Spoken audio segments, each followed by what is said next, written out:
ஜெய் பாரத் மாதா. டெல்லி நீதிமன்றம்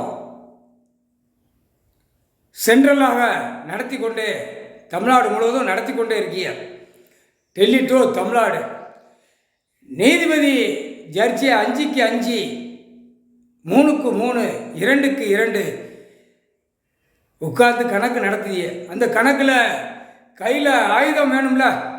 ஆயுதம்னா கையில் உங்களுக்கு காப்புக்காக ஒன்று வேணும். தற்பு காப்புக்காக ஒன்று வேணும், கண்டிப்பாக வேணும். அப்போ நீதிமன்றம் இது எவ்வளோ பெரிய ஒரு மாநில சேட்டை பண்ணுறத நீதிமன்ற கோர்ட்டில் அடக்கணும். தப்பு செஞ்சவனுக்கு தண்டனை கொடுக்கணும். அப்போ தற்புக்காக கையில் ஒன்றுமே இல்லை. நீதிபதி ஜட்ஜி கோர்ட்டாக இருக்குது. ஷூட்டிங்கி கண் கையில் இருக்கணும். இப்போ கண் யார் கொடுப்பா கையில்? புரிஞ்சுக்கப்பா. டெல்லி டு தமிழ்நாடு வரைக்கும் நீதிமன்றத்தில் ஜட்ஜி கோர்ட்டார் பூராமே புரிஞ்சுக்கப்பா.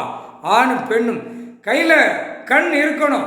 கண்ணா ஷூட்டிங்கி முக்கால் சத்தியம் கையில் வச்சுட்ட உள்ளே வரணும். கோர்ட்டு நீதிமன்றத்துக்கு வெளியில் போவேல கையில் வச்சுக்கணும். அப்போ எத்தனை நீதிபதியை பூரா க்ளோஸ் பண்ணியிருக்கான் அரசியல்வாதி, பலாயிரம் கோடி செலவு பண்ணியிருக்கான்ல. அப்போ அந்த தப்பு கணக்கு இனிமேல் கரெக்டாக உள்ள நீதிபதி ஜட்ஜி கோர்ட்டார் பூரா உட்கார்ந்து கணக்கு பார்க்குற கணக்கு விடுதார்.